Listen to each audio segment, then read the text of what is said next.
Muy buenas tardes, estimados alumnos. Vamos a dar inicio a la clase número 16, siempre tratando el tema de los organismos, los sujetos de derecho internacional. Estábamos hablando sobre la Corte Internacional de Justicia. En esta clase vamos a terminar este tema y luego hablamos ya algunos aspectos importantes sobre la Organización de las Naciones Unidas, ¿no? A través de la Carta como tal. Bien. Haciendo una breve retroalimentación de la clase anterior, habíamos hablado de que los principios de publicidad y de incorporación de pruebas en el proceso también tienen que ver con el quehacer de la Corte Internacional de Justicia. Si nos vamos al artículo 46, nos dice claramente las pistas de la Corte serán públicas. Esa es la regla general. Salvo que disponga la propia Corte en contrario, salvo lo que disponga la propia Corte en contrario, o que las partes pidan que no se admita al público. Es parte siempre de las excepciones que pueden tener las audiencias como tal, ¿no? La ley lo ha considerado en este caso de esa manera. También hablábamos del principio, este no es un principio, sino que una facultad que tiene la Corte, la Comisión Procesal, regulada en el artículo 50, ¿no? Donde perfectamente puede establecer encargos o comisiones para que coadyuven con la investigación como tal. Cuando el artículo 50 habla que dice se puede comisionar a cualquier individuo, entidad, negociado, dice comisión u otro organismo que ella escoja. ¿A qué se refiere negociado? Negociado se refiere a una entidad que pueda estar involucrada, digamos, con el litigio, que esté involucrada en el litigio sobre el cual versa, ¿no? El cumplimiento, digamos, de un servicio, por ejemplo. A eso se refiere cuando dice negociado. Es decir, pensemos tal vez en una institución que está vinculada a la incorporación de alimentos, por ejemplo, a la provisión de alimentos. A eso se refiere cuando habla de la palabra negociado. Digamos, pueden ser una institución privada, desde luego, perdón, una institución privada, pero no es directamente sobre el litigio sobre el incumplimiento de esa institución privada, sino que es el incumplimiento entre perdón, instituciones públicas o entre el Estado como tal. En este caso, pues se pueden pedir comisiones o encargos para realizar algún peritaje o algún dictamen. Bien, también tenemos el artículo 52, dice una agresividad, nos habla de la incorporación de pruebas, y el artículo 54 nos habla de la deliberación. En este tema de la deliberación también las resoluciones de la Corte se establecen por mayoría de votos, por mayoría de votos. Y hay un dato interesante. Bueno, el fallo, aparte que el fallo que se da debe ser motivado, lo dice el artículo 56, el fallo será motivado. Dice, el fallo mencionará los nombres de los magistrados que hayan tomado parte en él. Perdón. Dice, si el fallo no expresara en todo o en parte la opinión unánime de los magistrados, cualquiera de estos tendrá derecho a que se agregue el fallo su opinión disidente. Fíjense de que acá directamente hay una circunstancia especial, porque la ley, si bien es cierto, dice, mire, el fallo va a ser motivado y la decisión va a ser por mayoría, van a deliberar en secreto, dice el artículo 54, pero al tenor literal de este artículo se entendiera como que si hay un juez disidente, un juez que no está de acuerdo con la decisión, pues como que no tendría obligación de motivar ese fallo, o no tendría obligación de establecer cuál es su postura contraria. Entonces, al tenor literal se entiende de esa manera, pero en términos prácticos y en términos de legalidad, pues definitivamente sí tiene que establecerse cuál es la opinión disidente que tiene el juez sobre el fallo. ¿Por qué no vota en compañía, no vota en la misma vía que los demás jueces como tal? No, ¿por qué explico esto? Porque no obstante, más adelante se establece una circunstancia bien especial. Fíjense que los fallos de los fallos de la Corte Internacional de Justicia son definitivos e inapelables.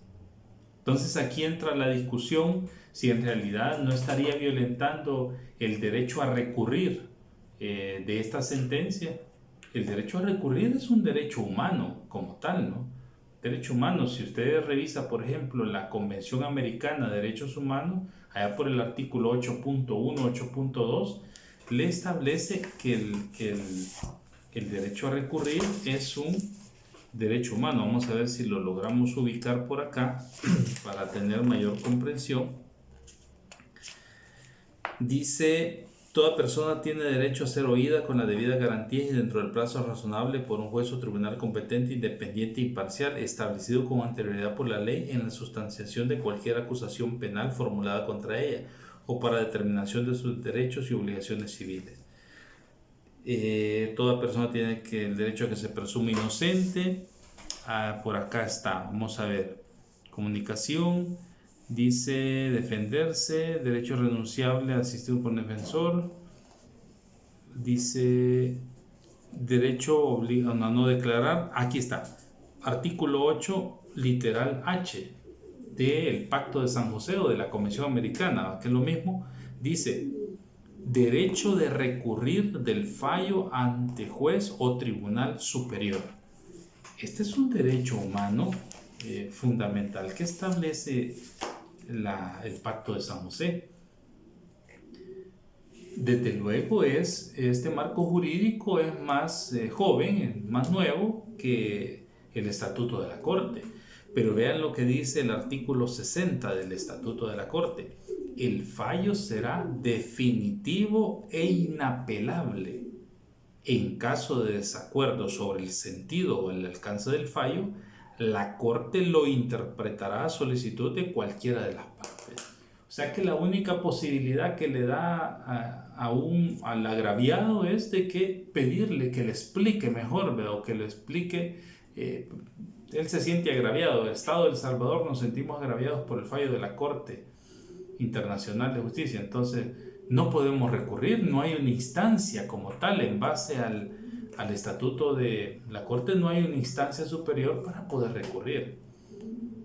Si analizamos el artículo 8, literal H, de la Convención Americana, que es un instrumento de derechos humanos más joven, esto nos llevaría a que este instrumento tendría que ser notificado. Es decir, el Estatuto de la Corte tendría que tener un mecanismo para que los estados puedan recurrir ante un fallo como tal, pero no establece incluso ni la Asamblea General de las Naciones Unidas establece que puede conocerlo, ¿no? Como tal, que no tendría sentido porque ahí están los representantes de los estados, no son jueces los que están ahí, pero el fallo será definitivo e inapelable, dice. Entonces, claro, esto es importante porque nos damos cuenta que a nivel internacional también tenemos algunas deficiencias de procedimiento, como es este caso, ¿no? Un Estado debe de someterse únicamente a la decisión que tome y debe de aceptar la decisión que tome la Corte Internacional. Entonces, estos son los aspectos que llevan a consideración a los Estados, pues, a poder llevar un litigio también ante esta instancia, ¿no? O establecer un mecanismo, digamos, alternativo, o buscar una solución pacífica, etcétera, porque de llevarlo acá, pues se atienden a esto, ¿no? Como tal, a aceptar la decisión. Y diríamos que en términos de garantías procesales, sí, ha quedado acá un vacío, no vacío, sino que una desmejora en el proceso como tal, ¿no? Siempre el derecho a recurrir debe de existir por ambas partes. Ahora, como en cualquier circunstancia que se pueda presentar, digamos, en las áreas penales o civiles, no siempre hay una oportunidad, diríamos, de manera excepcional, por supuesto, de reabrir un caso o de revisarlo en un momento determinado cuando surjan nuevos elementos que no se conocían en ese momento. Y es el caso de la revisión. Por ejemplo, haciendo una comparación para que comprendan la idea, en Administración de Justicia Penal en nuestro país, una vez ejecutoriada la sentencia, ¿sí?, ya no admite recurso alguno. Ya está ejecutoriada, no admite recurso alguno, excepto el recurso de revisión, que este recurso tiene sus características especiales que deben de cumplirse, por supuesto. No es que voy a interponer un recurso de revisión porque es el último que me queda aún cuando ya esté ejecutoriada. No, si cumple alguno de los requisitos, pues ahí se debe de demostrar también. Similar cosa pasa en la Corte Internacional. Dice el artículo 61, solo podrá pedirse la revisión de un fallo cuando la solicitud se funde en el descubrimiento de un hecho de tal manera, de tal naturaleza que pueda ser factor decisivo y que al pronunciarse el fallo fuera desconocido de la Corte y de la parte que pida de la Corte y de la parte que pida la revisión, siempre que su desconocimiento no se deba a negligencia. Vaya, aquí hay varios requisitos. Primero, que el fallo, cuando la Corte emitió el fallo, no haya tenido conocimiento la Corte, desde luego, ¿no? Porque si en el momento del fallo tuvo conocimiento pero lo omitió, pues entonces ahí ya podría alegarse una nulidad de la sentencia, que no tuvo conocimiento. Y segundo requisito, que sea un factor decisivo para decidir en ese caso, ¿sí? Luego, tercer lugar, dice de que también haya sido desconocido de la Corte y de la parte que pide la revisión, también del Estado que está solicitando eso, y también que no haya sido por negligencia, ¿verdad? Que de pronto llega el Estado y establece, mire, por ahí se nos quedaron unos archivos, ¿verdad?, que eran indispensables para esto, unos protocolos que habíamos firmado con estos estados, con este estado, que daban viabilidad aún más específica a las disposiciones del tratado y no los incorporamos, ¿verdad?, sino que fue un olvido, qué sé yo, no los teníamos en ese momento, pero sí existían. Ese no va a ser un motivo para establecer una revisión como tal. Pero si se da un hecho que no se tenía conocimiento por ellos ni por la Corte, pues desde luego que sí, ¿no? Pero lo interesante es cómo la única alternativa que pudieran tener para poder cambiar ese fallo. De lo contrario, pues la decisión de la Corte es definitiva e inapelable. Entonces, interesante mencionar esto en relación con el artículo 8 de la Convención Americana. Alguien pudiera decir, mire, pero es que son dos órdenes distintos y dos instituciones supranacionales distintas. Sí, pero ambas regulan derechos, ambas tienen que ver con el derecho internacional, ¿sí? Y el derecho internacional está en la obligación no solo de codificarse, como dice la Carta de las Naciones Unidas, sino está en la obligación también de integrarse, como perfectamente se hace con el derecho doméstico. Entonces, aquí tendría que existir una modificación a este articulado como tal. Ahora, otro de los requisitos que se establece para esto de la revisión es que no puede alegarse dentro de los primeros 6 meses y tampoco después de los 10 años, pues, porque ya la ley aquí sí previó estos aspectos y logró establecer pues que no va a pasar toda la vida esperando de que pueda establecerse una revisión. Dice el artículo 61, ordinal cuarto. La solicitud de revisión, dice, deberá formularse dentro del término de 6 meses después de descubierto el hecho nuevo. No podrá pedirse la revisión una vez transcurrido el término de 10 años desde la fecha del fallo. Es decir, ya después de 10 años, pues ya causa prescripción y esto ya no pudiese establecerse como tal. Bien, puede darse el caso también que ante un litigio, ya hablando de esto del fallo, que haya un litigio entre varios estados, pero el conflicto pueda generarse de 4 estados entre 2 estados nada más. la resolución que se emita en ese determinado caso va a ser vinculante para todos los estados como tal. Dice, cuando se trata de la interpretación de una convención en la cual sean parte otros estados, además de las partes en litigio, dice, el secretario notificará inmediatamente a todos los estados interesados.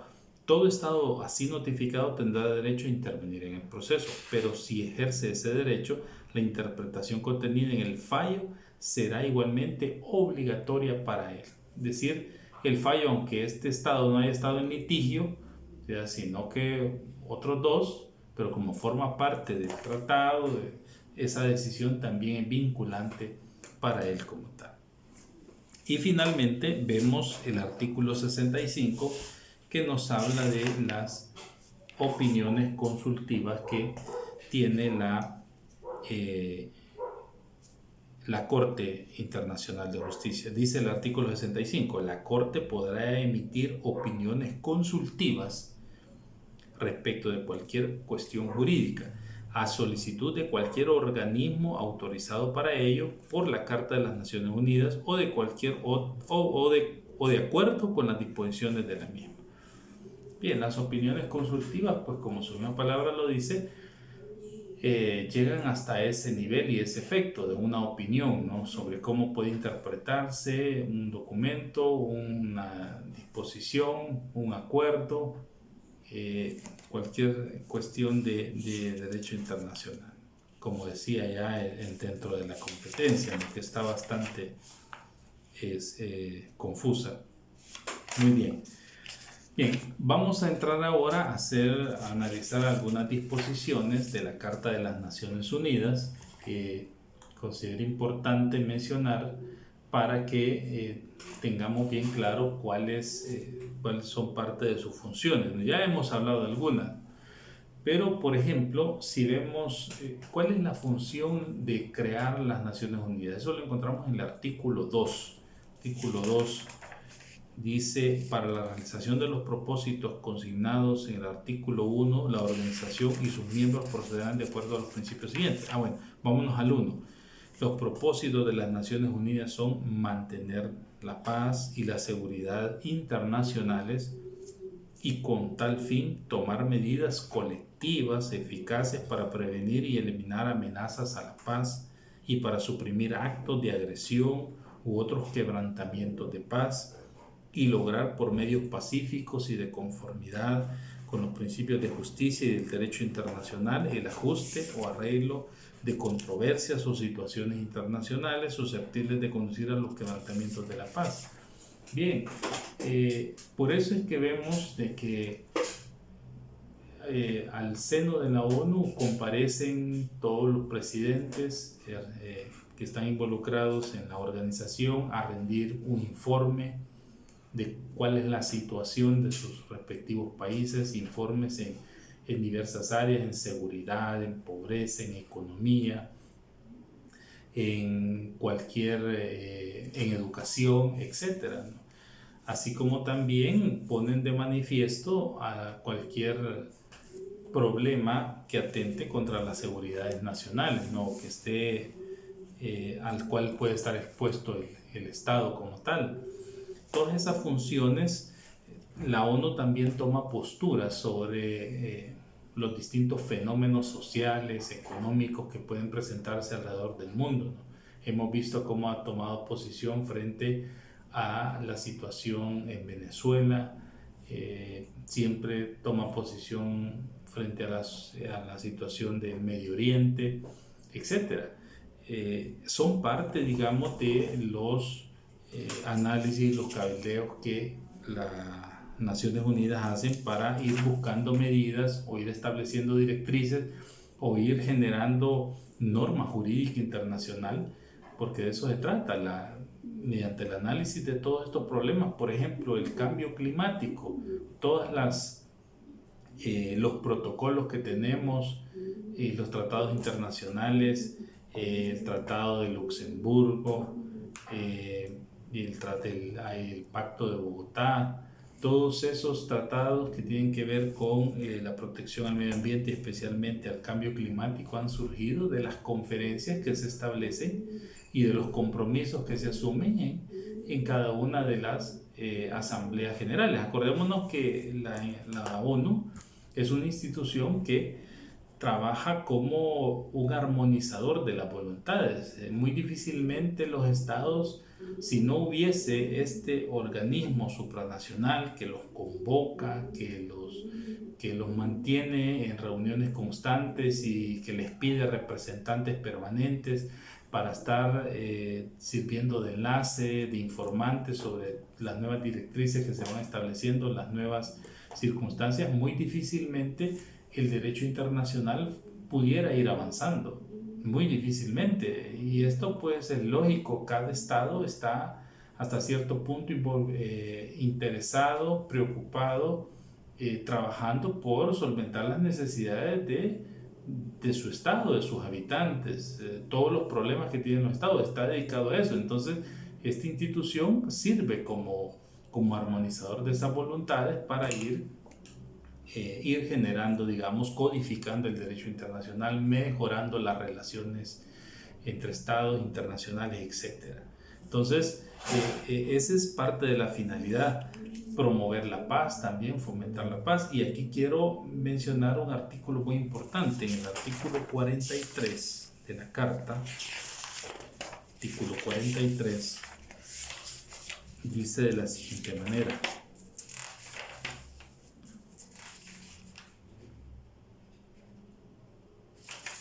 dice, todos los miembros de las Naciones Unidas, con el fin de contribuir al mantenimiento de la paz y la seguridad internacionales, se comprometen a poner a disposición del Consejo de Seguridad, cuando éste lo solicite y de conformidad con un convenio especial o convenios especiales, las Fuerzas Armadas, la ayuda y las facilidades, incluso el derecho de paso, que sean necesarias para el propósito de mantener la paz y la seguridad internacional.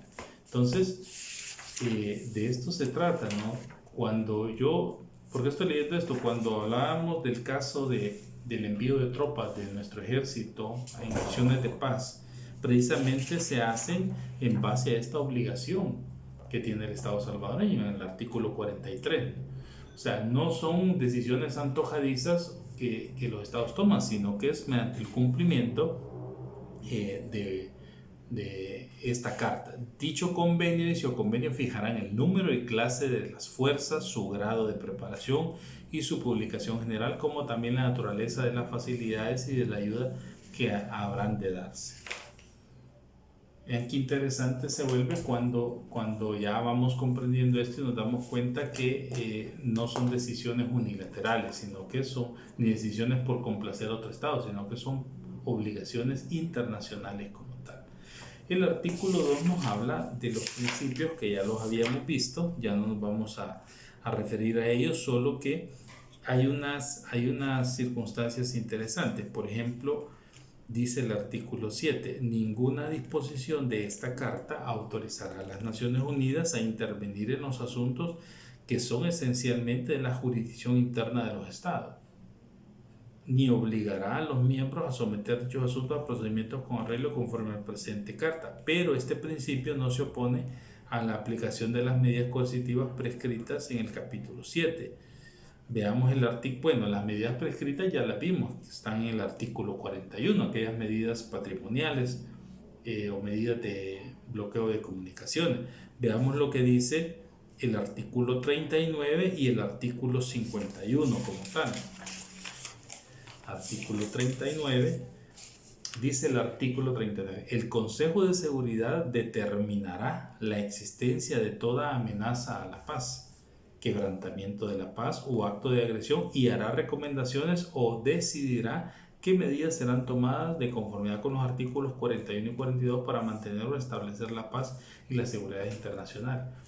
Sí, el Consejo de Seguridad tiene esa facultad de establecer cuando un estado pues ya cuando se han agotado los medios, diríamos, pacíficos o los medios diplomáticos para solventar un determinado conflicto, ¿no? Y es donde operan ya las medidas coercitivas, las medidas restrictivas.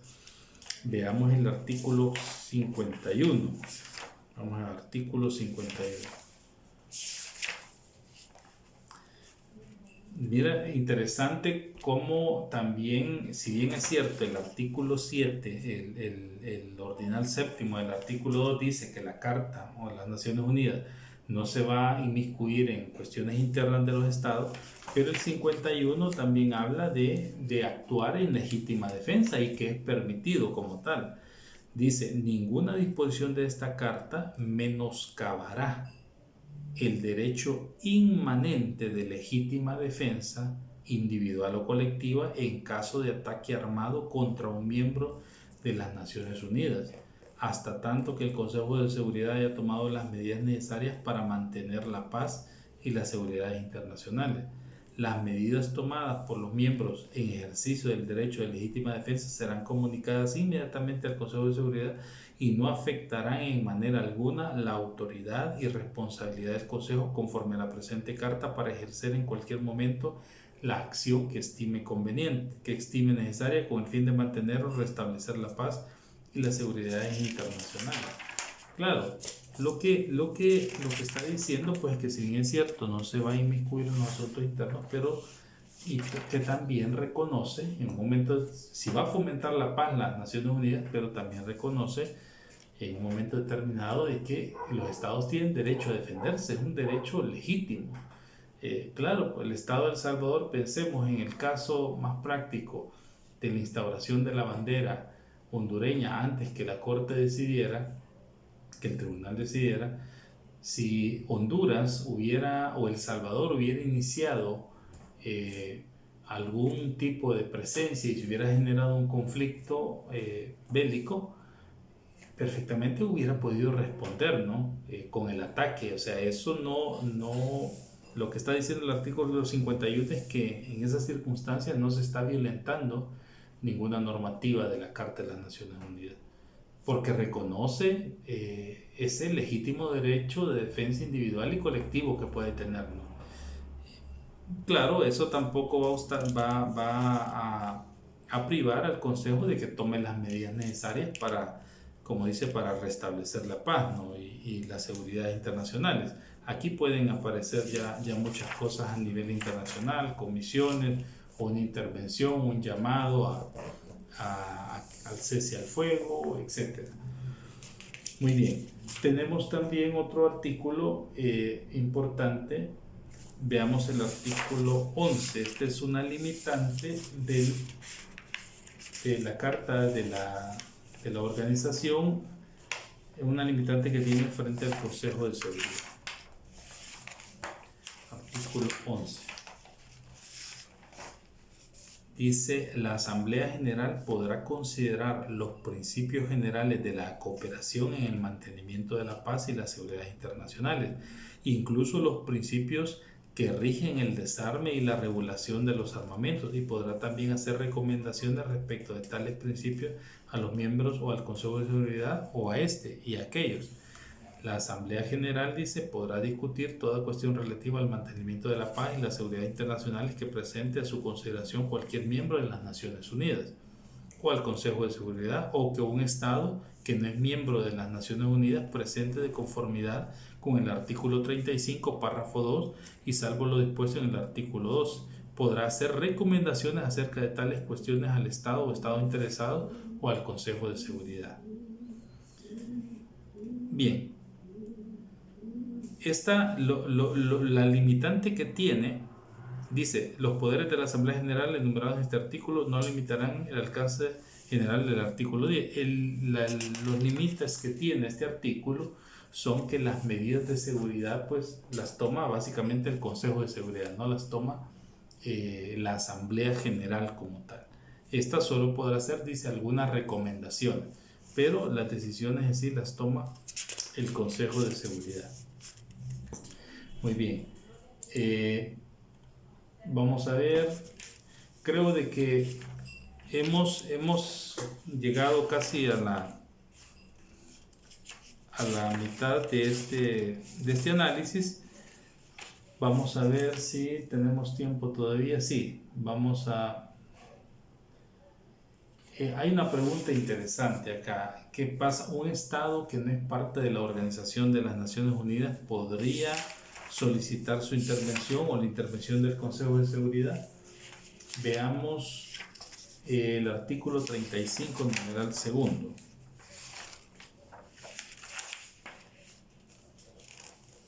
Dice, artículo 35, numeral segundo. Un Estado que no es miembro de las Naciones Unidas podrá llevar a la atención del Consejo de Seguridad o de la Asamblea General toda controversia en que sea parte, si acepta de antemano en lo relativo a la controversia las obligaciones de arreglo pacífico establecidas en esta carta.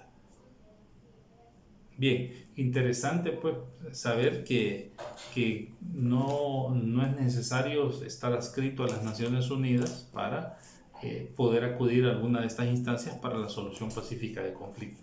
El único requisito que pide la carta es de que ese Estado se someta, dice, o que acepte las obligaciones de arreglo pacífico establecidas en esta carta. Es decir, no puede llegar a pedir los buenos oficios de estas instituciones proponiendo otro tipo de salida. Tiene que someterse porque a eso pues lo llevará la institución como tal. Bien, nos vamos a quedar hasta acá y continuamos en la siguiente clase.